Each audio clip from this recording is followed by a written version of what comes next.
네, 오늘은 이 왕정시대의 마지막 설교를 하려고 합니다. 오늘 언급될 왕들이 요시야, 요아스, 여호야김, 여호야긴, 시드기야. 이거 안 나오나요? 네, 이 왕들에 대해서 말씀을 드릴 건데, 예전에 제가 2018년도 여름엔가 이 부분에 대해서 딱 그 말씀을 드렸더라고요.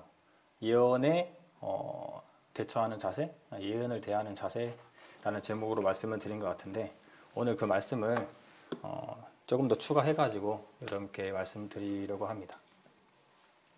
지난 시간에 우리가 므낫세 왕과 아몬 왕에 관해서 우리가 배웠어요. 두 왕은 가장 악한 왕, 북이스라엘과 남유다를 포함해서 가장 악한 왕이었지만 므낫세는 약간 달랐죠. 므낫세는 포로로 끌려가서 하나님 앞에 회개하는 마음을 가지고 또 그 땅으로 다시 돌아가서 왕의 역할을 또 하게 되는데, 아무래도 회개한 마음으로 임하다 보니까 그가 행했던 아주 악했던 옛사람의 그 습성들을 버리고 하나님께서 원하시는 신앙의 왕권을 가지게 됩니다. 그래서 여러 개혁들을 하게 되는데, 좀 안타까운 것은 너무 자기가 극악한 악행의 길로 갔었기 때문에 많은 민족들이, 많은 백성들이 충분한 회복을 하지는 못하는 그런 일들을 봤어요. 하지만 그렇게 악한 사람일지라도 하나님께서는 그 회개를 받아주신다라는 것도 우리가 볼 수 있었습니다. 지난 시간에는 회개라는 부분에 대해서 굉장히 중점적으로 봤었죠. 이 마지막 부분에 이 멸망의 메시지가 많이 나오면서 자주 언급되는 것들이 회개에 관한 말씀들입니다. 그래서 우리가 회개라고 하면은 돌아서는 것, 돌아서서 그것을 바라보지 않고 오직 하나님만 바라보고 가는 것을 얘기하는데, 좀 더 하나님 가운데 더 깊이 있는 회개를 얘기하자면은 오직 하나님만 바라보고 하나님을, 예수 그리스도를 내 가운데 가장 큰 보화로 여기는 그런 마음이 바로 회개의 본질적인 마음입니다. 그래서 이제 이 악한 두 왕을 뒤로하고 등장한 왕이 바로 오늘 가장 좀 큰 메시지를 담고 있는 요시야 왕입니다. 성경 말씀을 한번 찾아보겠습니다. 역대하 34장 1절로 3절 말씀입니다.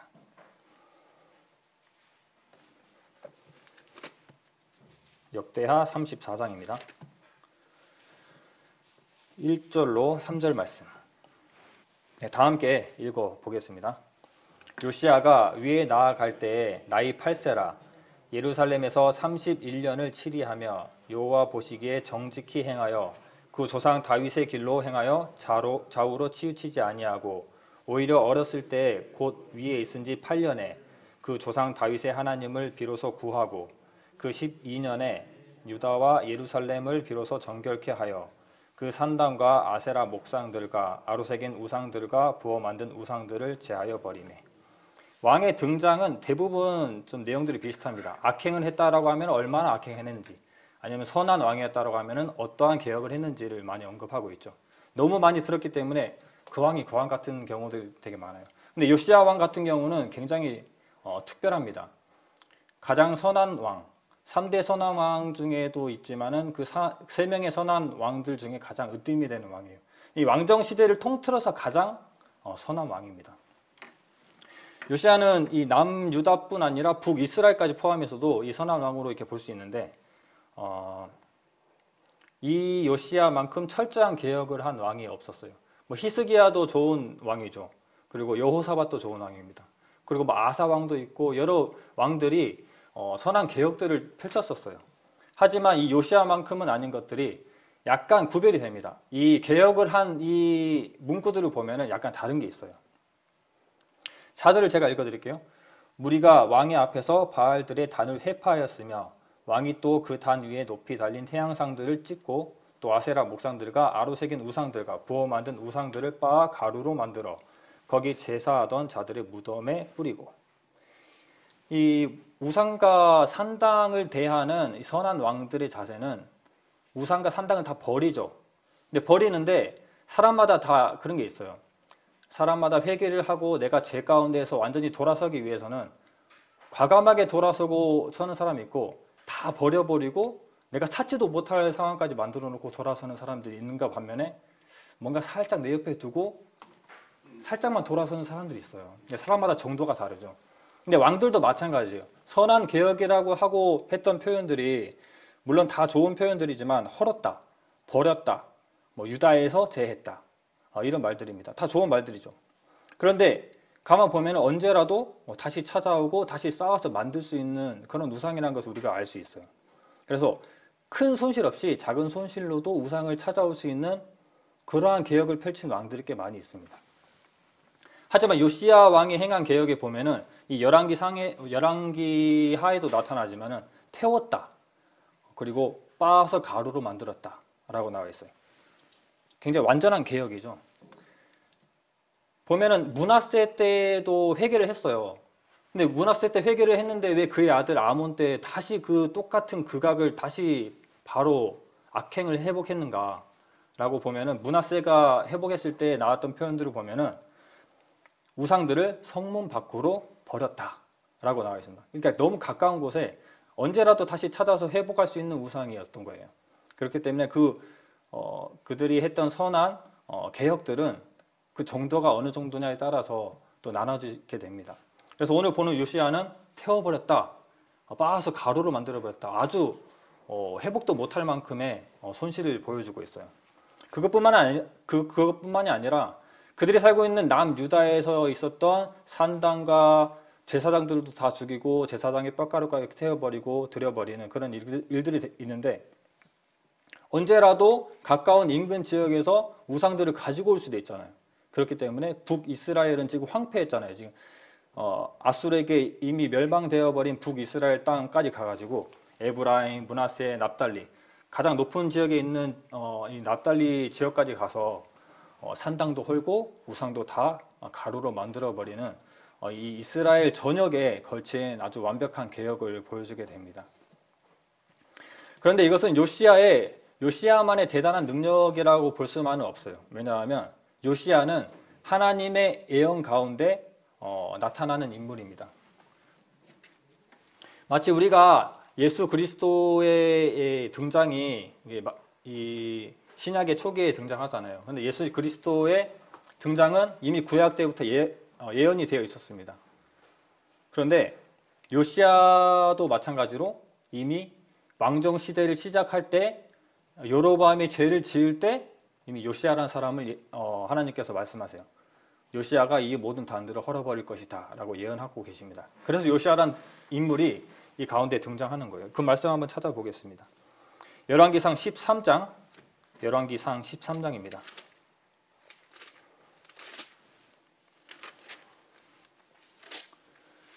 열왕기상 13장 1절 2절 말씀입니다.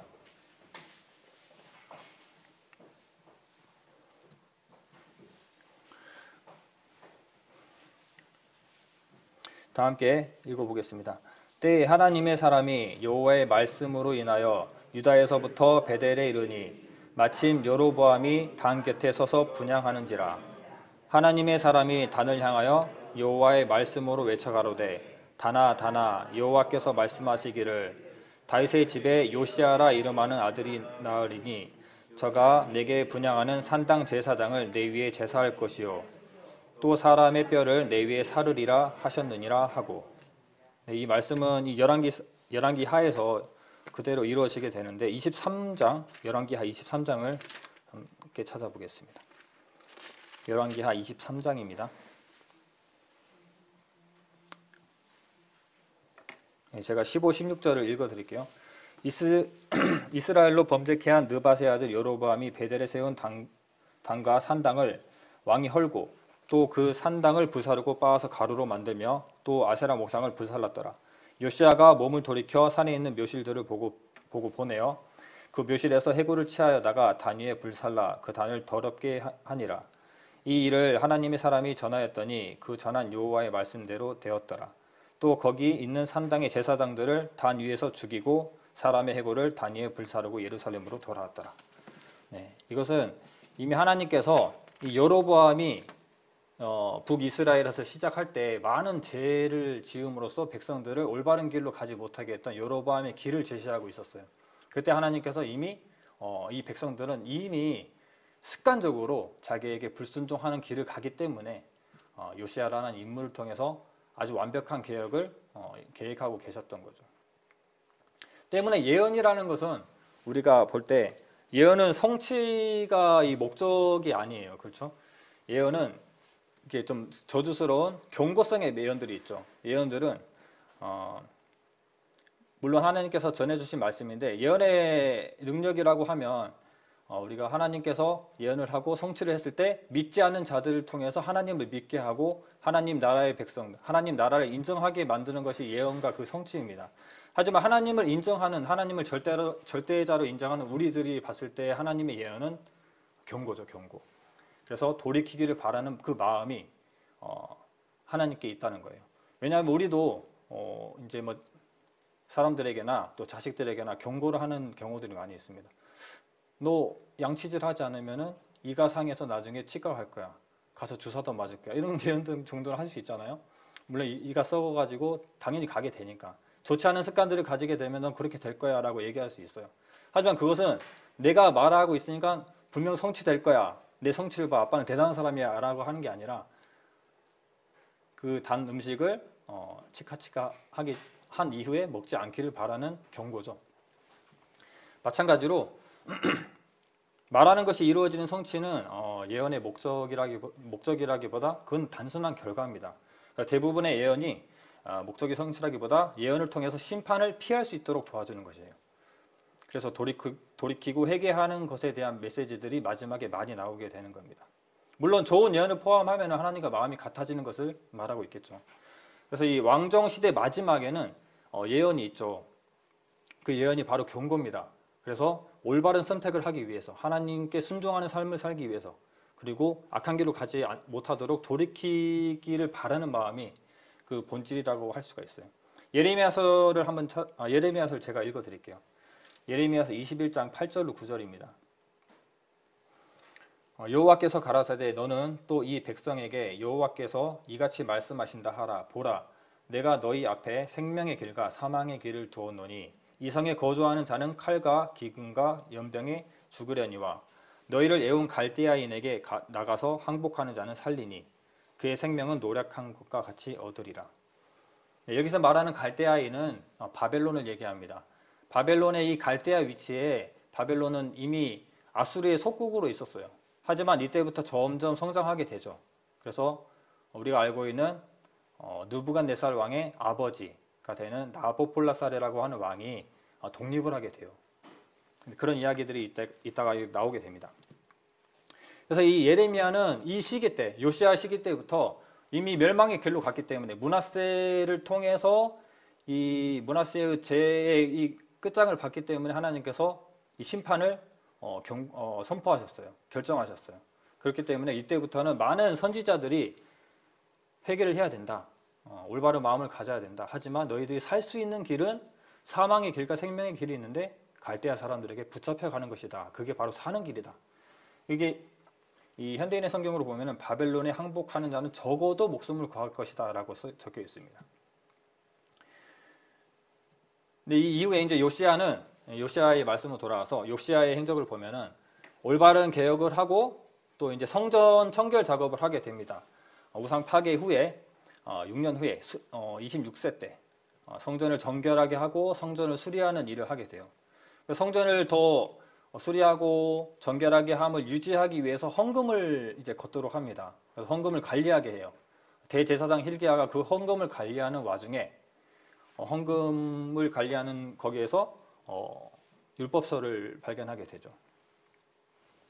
그래서 그 율법서를 가지고 사반에게 가져다 주니까 사반이 이 요시야에게 그 성경을 읽어주게 됩니다. 이때 요시야의 반응이 굉장히 중요하죠. 요시야는 그 말씀을 듣고 나서 바로 옷을 찢고 통곡하며 하나님께 울부짖게 돼요. 왜냐하면 자기 나라가 이렇게 해서 멸망을 하게 될 것을 이 말씀을 통해서 봤기 때문입니다. 그래서 급히 찾아간 사람이 바로 선지자 훌다라고 하는 여자 선지자를 찾아가게 됩니다. 그래서 우리가 이 말씀대로 멸망하게 되겠는데 어떻게 되겠냐라고 물어보게 되죠. 훌다가 얘기를 하죠. 이 땅의 백성들은 이 말씀대로 처벌을 받을 것이다. 하지만 요시야 당시는 그래도 이 말씀에 대해서 반응하는 이 모습에 대해서 회개하는 마음과 돌이키는 마음들이 있었고 굉장히 그 반응들이 굉장히 뜨거웠잖아요. 그래서 당시는 평안하게 묘실에 갈 것이고 이 땅의 재앙을 보지 않을 것입니다. 라는 예언을 하게 됩니다.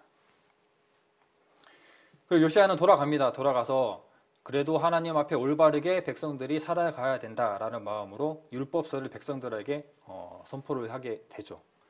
34장 31절을 제가 읽어드릴게요. 왕이 자기 처소에 서서 여호와 앞에서 언약을 세우되 마음을 다하고 성품을 다하여 여호와를 순종하고 그 계명과 법도와 율례를 지켜 이 책에 기록된 언약의 말씀을 이루리라 하고.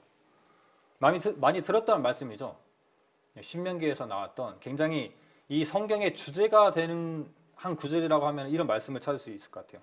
마음을 다하고 성품을 다해서 여호와 하나님을 순종하고 섬기는 것. 이게 바로 굉장히 중요한 메시지입니다. 그게 바로 신명기서에 나와 있는 말씀이에요.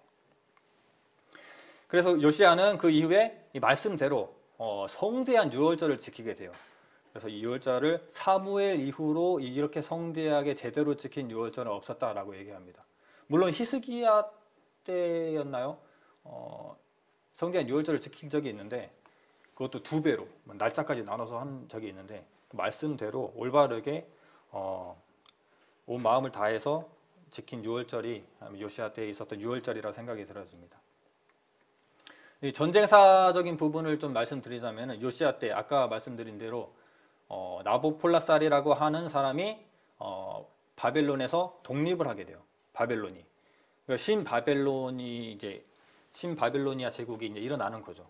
근데 아수르는 이제 이때부터는 정말 힘이 없어요. 아수르 바니팔이라고 하는 왕이 죽고 나서 그의 아들 아수르 에틸이란인가? 하여튼 이름이 좀 희한하던데 그런 왕부터 점점 엉망이 됩니다. 정치가. 그렇게 돼서 점점 아수르는 서쪽으로 밀려나고 수도 니느웨까지 지키지 못하고 점점 밀려나게 돼요.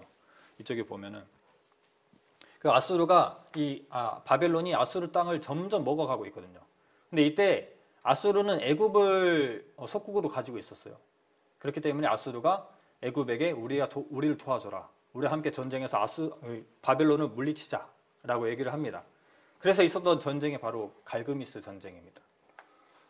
바벨론의 나보폴라살 왕과 애굽과 아수르가 함께 싸웠던 갈그미스에서 같이 싸우게 되거든요. 저기 갈그미스란 땅이 있죠. 저 위치에서 싸우게 되는데 이 애굽이라는 나라가 빨리 올라가서 싸움에 전쟁에 참여를 해야지 이길까 말까인데 이때 방해꾼이 나타나요.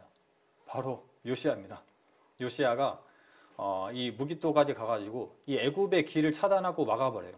왜냐하면 이 요시야 정권은 이 친바벨론이거든요.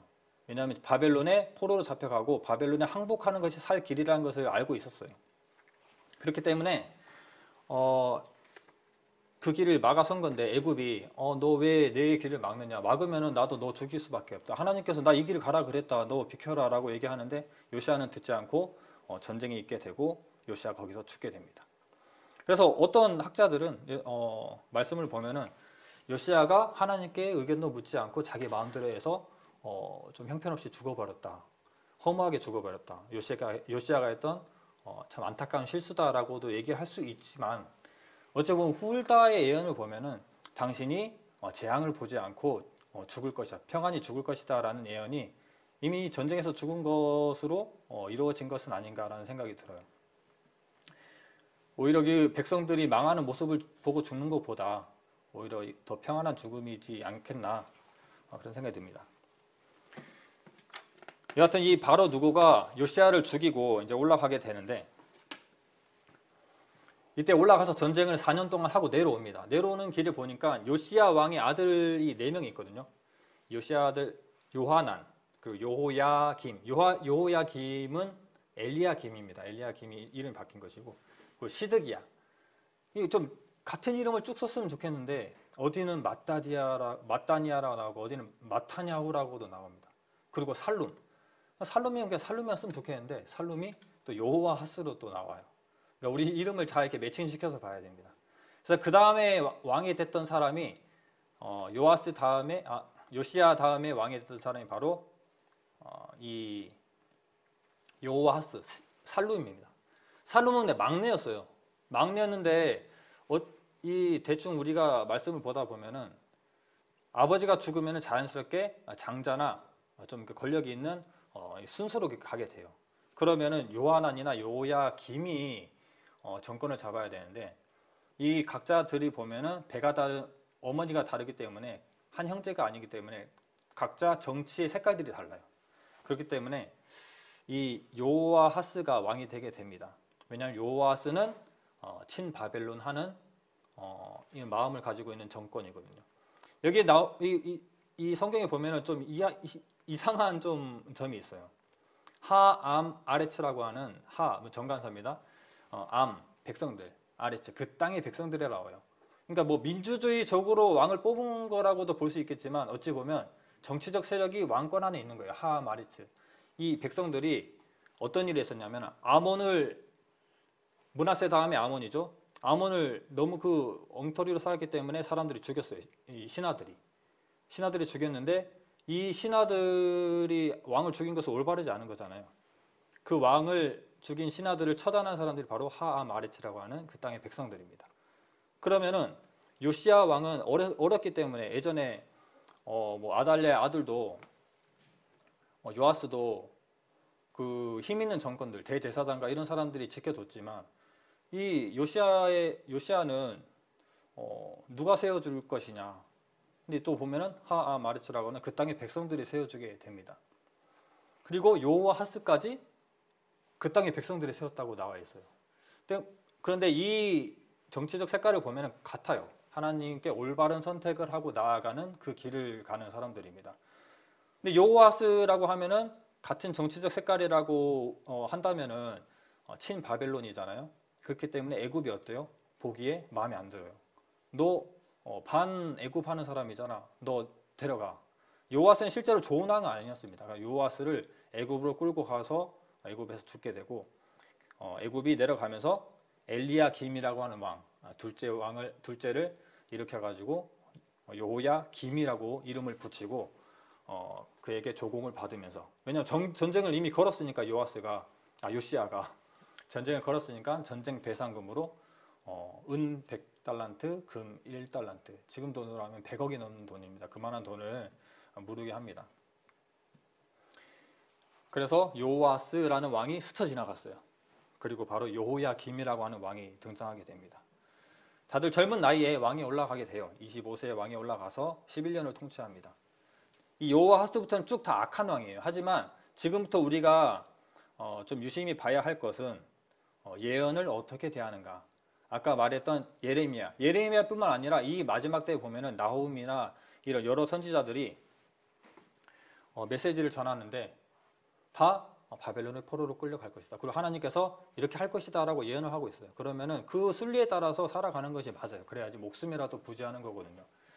그런데 여기에 대해서 이 왕들이 어떻게 선택을 하느냐. 이때부터 딜레마입니다. 우리가 지금 강해에 있는 애굽을 선택하고 이 가까운 땅에 있는 애굽을 선택할 것이냐 아니면은 저 먼 땅인데 지금의 대세 바벨론을 선택할 것이냐.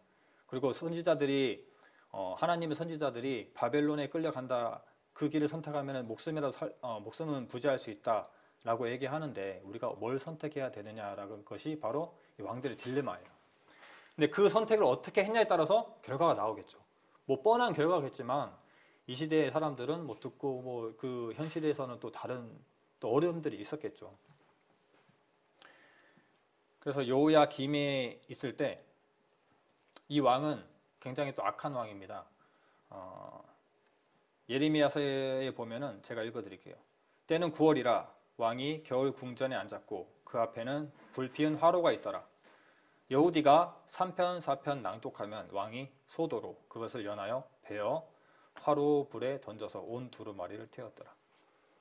그의 아버지는 이 말씀 율법서를 찾고 그렇게 옷을 찢고 통곡하고 하나님 앞에 반응했지만 여호야김 같은 경우는 자기에게 오는 예레미야의 안 좋은 메시지들, 경고의 메시지들 그리고 성경들을 한 구절 두 구절 읽어주면은 소도 칼로 잘라가지고 불태우고 그렇습니다. 9월이라고 하면은 겨울이죠. 이쪽 날짜는 우리 달력과 한 3개월 정도 차이 나기 때문에 한 12월 1월 정도 되는 계절입니다. 이때 또 애굽이 이제 바벨론과 2차 갈그미스 전투를 하게 돼요. 1차 때는 비겼어요. 약간의 밀리는 감이 있었지만 2차 갈그미스 전투를 하게 되는데 이때는 바벨론이 아수르를 완전히 점령하고 애굽까지 밀어내버리고 유다까지 내려오게 됩니다. 그러면 유다에게는 이제 멸망의 위기가 이제 오게 된 거죠. 그래서 이때 여호야김에게 와서 너 이제 애굽에 조공 바치지 말고 우리 바벨론에 조공을 바쳐. 그리고 너희들 기능직들, 젊은 사람들, 유능한 사람들 좀 우리가 데려가야 되겠어 하고 데려갑니다. 바벨론의 정책이 그렇잖아요. 그 나라 땅에서 조공을 받는 게 아니고 유능한 사람들을 다 자기 땅으로 데려가는 정책입니다. 그래서 바벨론의 1차 포로로 끌려가는 일들이 이때 있게 돼요. 갈그미스 전투 이후에 남유다를 침공해서 많은 사람들을 끌고 갑니다. 이때 기능공, 지식인, 젊은이들 중에 포함된 사람이 바로 다니엘 그리고 그 친구들입니다. 이 왕은 이제 딜레마가 오겠죠. 애굽을 선택해야 되느냐, 바벨론을 선택해야 되느냐. 바벨론 대제니까 바벨론에게 또 조공을 드리고 있는데 몇 년 후에 또 바벨론 등 돌리고 애굽에 또 붙어버려요. 그러니까 또 내려오게 됩니다. 열왕기하 24장 1절 바로 옆에 있으니까 열왕기하 24장 1절 제가 함께 읽어볼까요? 중요한 말씀 아닌데 한 번씩 읽어야지 그래도 좀 집중이 되잖아요. 24장 1절입니다. 요야김 시대에 바벨론 왕 느부갓네살이 올라오매 요야김이 3년간 섬기다가 돌아서 그를 배반하였더라. 3년을 섬기다가 배반했어요. 그래서 또 많은 부대를 데리고 옵니다. 암몬, 모압, 아람 이런 국가들이 다 이제 바벨론에 들어갔어요. 함께 유다를 치게 됩니다. 그래서 또 바벨론에 끌려가게 돼요. 이때 많은 성전의 비품들을 다 빼앗기게 됩니다. 그리고 이 요야김은 끌려가서 죽게 되죠. 바벨론에 끌려가서 죽게 됩니다. 그리고 자연스럽게 요야김의 아들 요호야긴이 왕이 되죠. 아까 말씀드린 요고냐, 고니야 이런 이름을 가지게 됩니다. 성경에. 이 왕도 마찬가지로 하나님 보시기에 악행을 했던 왕입니다. 근데 이때 예레미야가 또 경고를 하죠. 내 생명을 찾는 자와 손과 너의 두려워하는 자의 손 곧 바벨론 왕 느부갓네살의 손과 갈대아인의 손에 줄 것이라. 바벨론에 항복을 하라는 겁니다. 왕으로 추대된 지 3개월 만에 바벨론이 쳐들어오게 되는데 이 여호야긴은 악한 왕이지만 좀 특별한 또 선택을 하게 돼요. 열왕기하 24장 12절 말씀 12절 말씀을 같이 읽어볼게요. 열왕기하 24장 12절입니다.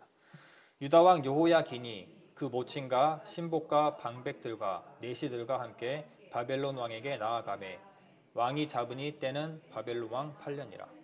여기 나아갔다는 것은 현대인의 성경으로 보면 항복했다라고 나와 있습니다. 자연스럽게 이 바벨론이 쳐들어왔을 때 자연스럽게 자신과 가족들과 신복들과 많은 방백들과 함께 항복을 하게 됩니다. 그럼 끌려가는 거죠. 이때가 바로 2차 포로로 끌려가는 거예요. 이때 또 고급 인력들과 병력들을 다 데려갑니다. 이때 포함된 사람이 바로 에스겔이에요.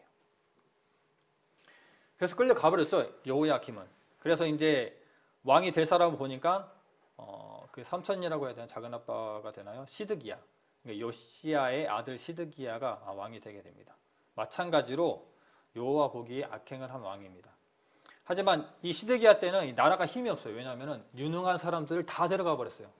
군인까지 병력까지 다 데려가 버렸어요. 그러니까 힘없고 정말 뭔가 좀 나라가 약한 상태에 있는 이 나라를 통치하는 거예요. 시드기야.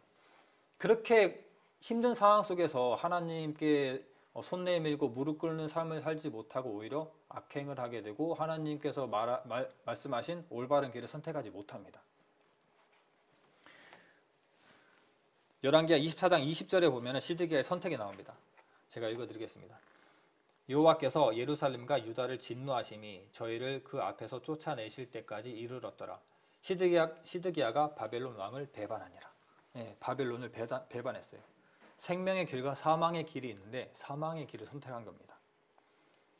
그런데 예레미야는 좀 이상한 예언을 해요. 칼날에는 죽지 않을 것이다 라고 예언을 합니다. 예레미야 34장 4절 5절 말씀에 보면은 너는 죽겠지만 너는 가겠지만 칼날에는 죽지 않을 것이다. 그러면은 우리가 생각하기에 뭐 좀 유하게 살아있나? 그게 아니에요. 더 비참한 고통을 맛보게 됩니다. 어떻게 되느냐? 열왕기하 25장 7절 말씀. 25장 7절 말씀입니다.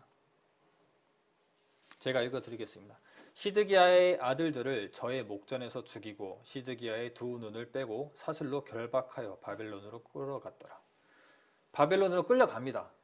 근데 죽은 내용은 안 나오지만 그가 눈이 있을 때 봤던 마지막 모습이 자신이 사랑했던 자기의 귀한 아들들의 죽음이에요.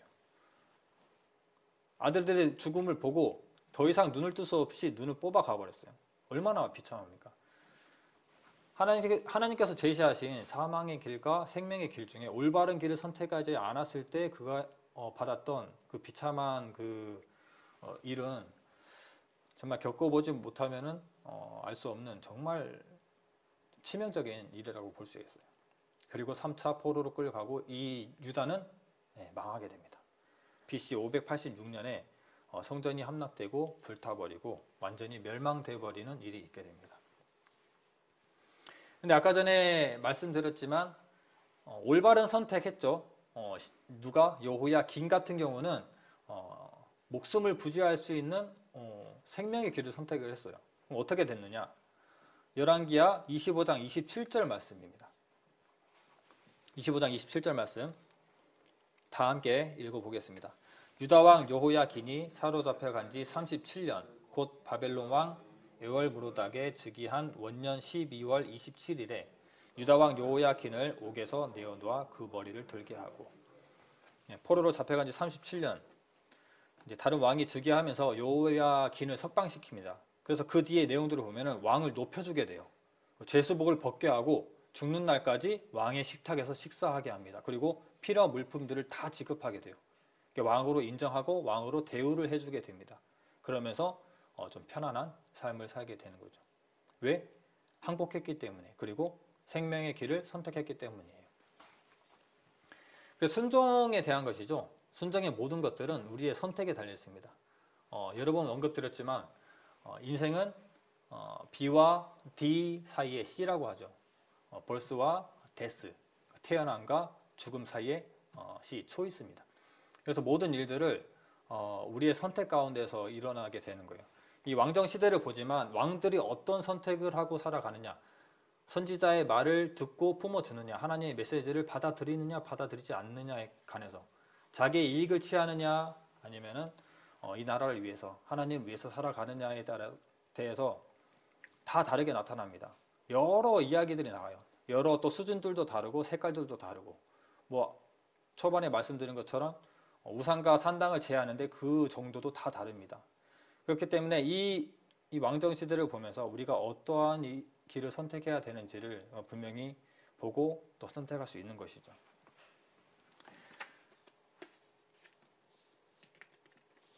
그래서 이 예레미야서 우리 아까도 말씀드렸지만 예레미야서 22장 21절에 현대인의 성경으로 제가 읽어드리자면 너희가 안전할 때에 내가 너희에게 경고하였으니 너희는 내가 듣지 않겠습니다 하였다. 너희는 어렸을 때부터 나에게 순종하지 않는 것이 습관화되어 있었다라고 나와 있습니다. 그러니까 이들처럼 우리도 하나님께 불순종하는 것이 습관화되어 있지 않나라는 것을 좀 돌아봐야 될 거라는 생각이 들어요. 왜냐하면 이들도 우리와 다르지 않는 사람들이고 우리도 구원받았고 올바른 길 가운데 있지만 올바른 길을 선택하지 못하고 살아갈 때가 너무 많고 그러다 보면은 뭔가 많이 서 있었다 생각하지만 금방 잊고 넘어지는 게 바로 우리잖아요. 늘 올바른 선택을 해야 되고 주님께서 예언하신 마지막 때의 모습들이 성취되어 가고 있잖아요. 지금 우리는 하나님께서 말씀하신 성경의 예언이 성취되어 가고 있고 그 성취를 현실로 체감하면서 살아가고 있는 시대입니다. 때문에 그 메시지를 통해서 성취되면 내가 하나님인 걸 알아라 라고 하는 것은 믿지 않는 자들에게 영향력이 있는 겁니다. 우리는 깨어 있어라, 회개해라, 그리고 준비해라, 전도해라 이러한 메시지로 받아들여야 돼요. 예언에 대한 이 대하는 자세가 우리는 그렇게 좀 달라져야 됩니다. 이렇게 해서 왕정시대가 끝났습니다. 끝났고 시간이 조금 있기 때문에 제가 그래도 어느 정도 정리를 해야 되잖아요. 앞에 왕들 누가 있는지 기억이 안 나죠. 저도 오늘 한 명씩 이렇게 적어보면서 생각이 안 나더라고요. 이 왕이 뭘 했지? 근데 읽어보니까 생각이 나요. 그러니까 이 까먹는 것은 당연한 겁니다. 하지만 이렇게 복습을 함으로써 또 정리할 필요가 있는 것 같아요. 박경영 형제 여기 왕 전체 나오는 걸로 해주세요. 그 지도 없는 걸로.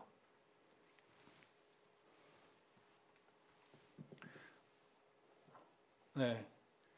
북이스라엘은 전에 이제 한번 정리했었고 남유다를 보면은 르호보암이라고 하는 왕으로 시작되죠. 르호보암의 강경책으로 여로보암의 중심으로 북이스라엘의 열지파를 데리고 나오죠. 그래서 북이스라엘이 시작되게 됩니다. 그런데 북이스라엘 여로보암의 잘못된 선택으로 자기 마음대로 제사장을 세우고 예배를 만들고 날짜를 변경하고 하는 것 때문에 많은 제사장과 레위인들이 남유다로 오게 돼요. 르호보암 때. 근데 이때 르호보암도 올바른 통치를 못했기 때문에 벌을 받게 되는데 이집트의 시삭 왕이 와서 르호보암 예루살렘을 침략해서 많은 부를 약탈해가고 조공을 받게 되는, 조공을 바쳐야 되는 그런 상황이 있게 됩니다. 그리고 있었던 두 번째 왕 아비얌이라고 하는데 이때 있었던 큰 이슈는 두 배의 이스라엘 군대. 이때부터는 북이스라엘에 많은 사람들이 자꾸 남유다로 넘어가기 때문에 전쟁이 있게 돼요. 사이가 안 좋죠. 그래서 북이스라엘의 수가 80만이라는 큰 군대를 40만이라는 절반의 군대로 이기게 되는 이야기가 바로 이 아비야 때 있는 일입니다. 이 아사는 또 선한 왕이에요. 세 번째로 아사는 선한 왕으로 꽤 오랜 통치를 했었는데 개혁을 하죠. 시작하자마자 모친, 할머니입니다. 어머니가 아니고 할머니를 폐위시키고 그 할머니가 믿었던 아세라 목상을 찍어서 불태워버립니다. 이때도 큰 전쟁이 있었죠. 구스 왕의 세라가 100만 대군을 끌고 오게 됩니다. 그 100만 대군을 절반의 군대로, 절반 조금 넘는 군대로 이기게 됩니다. 그래서 꽤 오랜 통치, 하나님 앞에 올바른 삶을 살았기 때문에 꽤 오랜 통치를 평화가 오게 돼요. 이때 아까 말씀드린 대로 북이스라엘과 남유다는 시작한 지 얼마 안 됐기 때문에 많은 사람들이 약간 간보는 게 있어요. 남유다를 보니까 훨씬 더 하나님 앞에 올바르게 살고 더 잘되고 평화가 있는데 그래서 많은 사람들이 남유다로 넘어오게 된다. 이주하게 돼요. 그래서 했던 것이 이때 바사왕이죠. 바로 바사왕이 더 이상 넘어가게 하면 안 돼 해서 그 경계에 있는 베델에다가 국고성 라마를 지어서 그 길을 처단하게 됩니다. 그래서 이제 이 아사라는 왕이 뭐야 왜 막아? 라고 해서 동맹을 요청합니다. 어디에? 아람 땅에다가. 아람의 군대를 동맹을 요청해서 너희들 이 북이스라엘과 좀 싸워줘 라고 요청을 하게 돼요. 이것은 올바른 선택은 아니었어요. 아사는 하나님 앞에 물어보고 자기가 선택을 해야 되는데 아람의 군대를 의지했던 거죠. 근데 이 일의 시작으로 아람과 북이스라엘이 전쟁이 시작됩니다. 꽤 오래 가죠. 멸망할 때까지 계속 싸우게 돼요. 그리고 그가 했던 실수, 선지자를 옥에 가둬버렸고 병들었을 때 하나님을 찾지 않았던 아사왕은 마무리가 좋지 않았던 왕입니다. 그래서 굉장히 오랜 평화의 통치를 했지만 선한 왕으로는 불리지만 3대 선왕에는 넣지 못하는 그런 왕이었어요. 그 다음 왕은 여호사밧 왕입니다. 3대 선왕 중에 들어가는 아버지의 처음 선한 것들을 보고 좋은 것들을 본받아서 살았던 왕입니다. 대대적인 종교 교육과 율법을 가르치는 일들을 했어요. 선한 왕답죠. 그래서 북이 영화로 이게 뭔가 승승장구할 때 실수를 합니다. 뭐를? 북이스라엘과 손을 잡아버려요. 아합과 사돈이 되어버립니다. 그래서 아합과 사돈이 됨으로써 자연스럽게 아합과 이세벨 사이에 있었던 딸 아달랴가 남유다로 넘어오게 되죠. 그래서 며느리가 되게 됩니다. 그래서 여호람, 그의 아들 여호람 때 여호람이 아내가 이제 아달랴죠. 이 여호사밧 때는 그런 실수가 있었지만 그 뒤에도 많은 개혁을 이루고 또 우리가 기억해야 될 것 엄청난 군대가 왔죠. 에돔, 모압, 암몬을 끌어들이는 엄청난 군대가 남유다로 쳐들어왔는데 어떻게 해야 되냐? 금식했습니다. 그리고 그 전쟁에 가서 가만히 바라만 보고 찬양만 드렸어요. 누구만 싸웠냐면 하나님께서 싸우셨습니다. 그렇게 했던 찬양 전쟁을 우리가 기억하죠. 여호사밧 왕입니다. 여호람은 아무래도 안 좋은 영향을 받아요. 자기 장인 장모님이 북이스라엘의 아주 악한 사람들이고 자기 아내가 또 아주 악한 이방의 문화를 가지고 온 아달랴이기 때문에 그의 시작이 아우들을 다 죽여버려가지고 자기만 왕이 되려고 왕이 될 수 있는 사람 다 죽여버립니다. 이때 하나님 앞에 올바로 살지 않기 때문에 많은 나라들이 독립을 해버리고 배반하고 또 치러 들어오고 이런 일들이 있게 돼요. 그래서 유다의 왕과 가족들을 쳐서 잡아가는 이런 일들도 있습니다. 그래서 그의 아들 요아하스 한 명만 남게 되는 아주 이 다윗의 왕조가 위태위태하게 되는 일들이 있게 되죠. 요람 때 우리가 기억할 수 있는 것들이 있을 거예요. 창자에 고질병이 들려서 죽었는데 얼마나 악한 왕이었으면 그의 죽음을 아무도 슬퍼하지 않았습니다. 그 왕이 바로 요람이라고 하는 왕이에요. 그리고 그의 그 다음 왕이 아하시아. 아하시아도 여호와하스라고도 불리는데 아합을 본받았고 어머니 아달랴에게 좋지 않은 영향을 받았기 때문에 좋은 왕은 아닙니다. 그래서 이때 이 북이스라엘의 여호람, 북이스라엘 여호람이 길랄 라모를 치러 갑시다 하고 라못을 치러 갔는데 거기서 패배하게 되고 돌아오는 길에 또 이 아합이 여호람이 있을 때 이때 예후의 개혁으로 여호람도 죽고 본인도 죽어버리는 예후의 개혁으로 죽임을 당하게 되는 왕이 바로 아하시아. 그 다음 왕이 바로 아달랴인데 아무래도 이 왕권 여호와의 이 왕권이 위태위태하잖아요. 왜 다 죽여버렸기 때문에. 그래서 아달랴가 그를 기회로 알고 왕위에 오를 손자들을 모두 죽여버리고 자기가 왕이 됩니다. 이때 순김을 받았던 사람이 바로 요아스, 바로 대제사장 요호야다와 그 안에 요호세바가 숨겨가지고 6년 동안 성전에 숨겨서 이 지켜주게 되는 일이 있게 되죠. 그래서 그 다음 왕이 바로 요아스라는 왕이 나오게 되는데 요아스는 어린 나이에 왕위에 올라가게 됩니다. 그런데 왕의 일을 하지는 못하죠. 그래서 대제사장 여호야다가 왕의 일들을 다 하게 되고 그 선한 영향력으로 살아가게 돼요. 그래서 여호야다가 죽을 때는 오히려 여호야다는 왕의 무덤에 묻히게 되는 좀 특이한 케이스를 우리가 봤었습니다. 근데 요아스는 이 여호야다라고 하는 자기 이 고모부가 죽고 나서 굉장히 악한 길로 돌아서게 돼요. 여호야다 고모부의 아들 스가랴의 이 경고 메시지를 듣기 싫어서 스가랴를 돌로 쳐서 죽여버리는 악행을 하기도 합니다. 그래서 이때 하사엘이라고 하는 아람의 군대가 와서 남유다를 치고 군품을 노략해 가버리는, 그리고 스가랴를 죽였기 때문에 그들의 신복들에게 죽임을 당하게 되는 최후를 맞이하게 돼요. 다음 아마샤. 이제 기억이 좀 이게 한 번씩 나시죠, 조금씩. 아마샤. 이제 이때부터는 뭔가 좀 이름들이 헷갈려가지고 아마샤가 뭘 했지 싶더라고요, 저도. 보니까 에돔을 쳐서 이기고 북이스라엘에 뭐 요청을 했는데 우리가 할 만하니까 또 북이스라엘 돌려보냈는데 북이스라엘이 약간 좀 이렇게 양심을 품고 남유다에 안 좋은 일들을 하게 되는. 근데 결국 그가 북이스라엘에 지게 되는데, 왜냐하면 에돔의 우상을 가지고 와서 섬겨버렸어요. 그 이가 화가 돼가지고 결국 북이스라엘의 전쟁에 패배하게 되는, 그리고 선지자의 경고를 무시했던 그런 왕입니다. 그리고 다음 왕이 아사랴입니다. 우시아죠. 우시아의 다른 이름 아샤라입니다. 이 왕도 마찬가지로 처음에는 괜찮았지만 후에는 제사장의 업무까지 마음대로 하려는 악행, 뭔가 교만한 마음 때문에 선한 왕 같았지만 마지막에 교만으로 문둥병으로 격리되어 버렸던 왕입니다. 그리고 요담 왕, 특별한 건 없지만 선하고 아몬과 싸워서 이겼고 아몬에게 조공도 받았고 하지만 산당을 헐지 못했던. 다음 아하스라고 하면 제가 이런 말을 했었죠. 아하 쓰레기라는 말을 듣죠. 극악한 왕. 공고할 때 하나님을 찾지 않고 오히려 하나님을 버리는 개혁을 했던 왕입니다. 아하스. 그리고 히스기야. 히스기야 때는 북이스라엘이 멸망하게 되죠. 그리고 이 북이스라엘을 쳐들어온 사네립, 아수르의 사네립을 이기고, 그 이김으로 인해서 바벨론 땅에서 콜이 들어옵니다. 우리랑 손잡자라고 했을 때 거기에 손을 잡아버리는 일이 있게 되는, 실수를 저지르게 되는.